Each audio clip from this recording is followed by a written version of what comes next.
Hello, ഞങ്ങൾ second day staycation എടുത്തേക്കുന്ന ലേ ലീല എന്ന് പറയുന്ന റിസോർട്ടിലാണ്. ഫസ്റ്റ് ഡേ എടുത്ത ദശരഥൻ റിസോർട്ടിൽ നിന്ന് വെറും 1 കിലോമീറ്ററിനകത്തേ വരുന്നുള്ളൂ ഈ പ്രോപ്പർട്ടി. ആദ്യത്തെ സ്റ്റേക്കേഷൻ നല്ല 3G ആണെങ്കിലും ഇത് ഭയങ്കര എക്സ്പെക്ടേഷനിലോട് കൂടിയാണ് ഞങ്ങൾ ചെക്ക് ഇൻ ചെയ്തത്.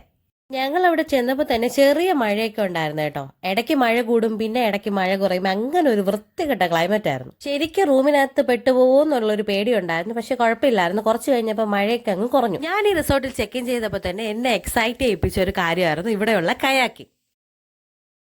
ഒരുപാട് നാളായിട്ട് ട്രൈ ചെയ്യണമെന്ന് ആഗ്രഹമുണ്ട് കേട്ടോ. നമ്മുടെ വർക്കലയുള്ള ചില റിസോർട്ട്സിലൊക്കെ ഉണ്ടെന്ന് കേട്ടിട്ടുണ്ട്, പക്ഷെ ഇതുവരെ ഒന്ന് ട്രൈ ചെയ്തിട്ടില്ല.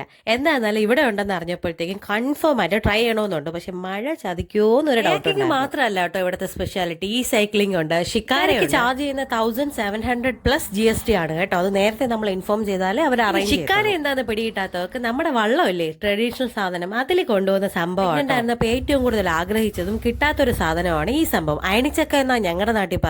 ചിലവരൊക്കെ ആഞ്ഞിലിച്ചക്ക കഴിക്കാനുള്ള കൊതി കണ്ടിട്ടായിരിക്കും അവിടെയുള്ള ഒരു സ്റ്റാഫ് ചേട്ടൻ 2 എണ്ണം എനിക്ക് വേണ്ടി അതൊക്കെ ഞാൻ എൻജോയ് ചെയ്ത് കഴിച്ചിട്ട് പൂളിലേക്ക് ഇറങ്ങി കേട്ടോ. ഇപ്രാവശ്യം എന്താന്നാലും സുജി വരുന്നില്ല. കാര്യം ഞാൻ പറഞ്ഞില്ലേ, കയാക്കിംഗ് ട്രൈ ചെയ്യാൻ സുജി വിട്ടില്ല കേട്ടോ. ഞങ്ങൾ രണ്ടുപേരും ട്രൈ ചെയ്തു. സിംഗിൾ ആയിട്ടുള്ള കയാക്കിംഗ് ആയിരുന്നു കേട്ടോ. ടൈമാണ് കയാക്കിംഗ് ചെയ്യുന്നെങ്കിൽ ആ പേടി മുഖത്തൊന്നും കാണിക്കാതെ ഭയങ്കര ഷോ ഇട്ട് ഞങ്ങൾ അങ്ങ് കയാക്കിംഗ് ചെയ്തു. പക്ഷെ കാറ്റൊക്കെ ഉള്ളതുകൊണ്ട് അവിടുത്തെ GM ഓൾറെഡി വാർണിംഗ് ചെയ്തിട്ടുണ്ടായിരുന്നു കൂടുതൽ ദൂരോട്ടൊന്നും. എല്ലാ പരിപാടികളും കഴിഞ്ഞിട്ട് രാത്രി നമ്മുടെ ബർത്ത്ഡേ കേക്ക് കട്ട് ചെയ്യാൻ പോവുകയാണേ. അവനിങ്ങനെ ഡ്രസ്സ് ചെയ്യാനും ഒരുങ്ങാനും ഒക്കെ ഭയങ്കര ഇഷ്ടമാട്ടോ. കൂട്ടത്തിൽ നമ്മൾ അടിപൊളി എന്ന് പറഞ്ഞാൽ പുള്ളിക്കാരൻ ഭയങ്കര ഹാപ്പിയാവും.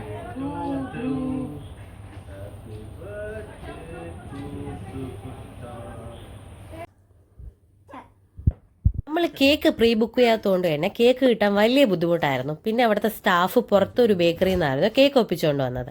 നെക്സ്റ്റ് ഡേ ആണ് ചെക്ക് ആയതുകൊണ്ട് തന്നെ കേക്കൊക്കെ അവിടെയുള്ള സ്റ്റാഫിനും അടുത്തുള്ള റൂംസിലുള്ളവർക്കും എല്ലാം യൂഷ്വലി ഉള്ള സ്റ്റേക്കേഷൻസിലെല്ലാം ആദ്യം എണീക്കുന്നത് ഞാനായിരിക്കും. അപ്പോൾ അവിടുത്തെ പ്രോപ്പർട്ടിയൊക്കെ ഞാൻ ഒന്ന് ഒറ്റയ്ക്ക് ചുറ്റിക്കാണും. കഴിഞ്ഞ് വരുമ്പോഴായിരിക്കും പപ്പയും മോനും എണീക്കുന്നത്. എവിടെയെങ്കിലും പോവാൻ വലിയ ഇൻട്രസ്റ്റ് അല്ലേ പെട്ടിയും പാക്ക് ചെയ്ത്. ആ പെട്ടി തിരിച്ച് പാക്ക് ചെയ്യുന്ന കാര്യം ഒന്ന് ആലോചിച്ച് നോക്കിയേ. എത്ര പാക്ക് ചെയ്താലും എന്നെ കൊണ്ട് കാണുന്ന ബാഗിലൊക്കെ കുത്തി നെരിച്ച് ഒന്ന് സെറ്റാക്കി വെച്ചിട്ട് ഞാൻ അവിടെ നിന്ന് സ്ഥലം വിടും. അതാ യൂഷ്വലി ചെയ്യുന്നത്. ഇവിടെയും അത് തന്നെ. എല്ലാം മഴക്കോളം ഉള്ളതുകൊണ്ടും സുജിക്ക് വയ്യാത്തതുകൊണ്ടും അവിടെ നിന്ന് ചെക്കൗട്ട് ചെയ്ത് ഞങ്ങൾ ട്രിവാൻഡ്രത്തേക്ക് നേരത്തെ ഇറങ്ങി കേട്ടോ. ഈ കാണുന്ന പുള്ളിക്കാരൻ അവിടുത്തെ സ്റ്റാഫായിരുന്നു കേട്ടോ. നല്ല പോസിറ്റീവ് ആറ്റിറ്റ്യൂഡും നല്ല കസ്റ്റമർ സർവീസും ആയിരുന്നു പുള്ളി തന്നെ. I love you guys. അങ്ങനെ നമ്മൾ 2 ദിവസത്തെ സ്റ്റേക്കേഷനും കഴിഞ്ഞ് നമ്മൾ തിരിച്ചു പോവാണ്. ധ്രുവിന്റെ ബർത്ത്ഡേ സെലിബ്രേഷൻ ഒക്കെ ഇതോടെ ഓവർ.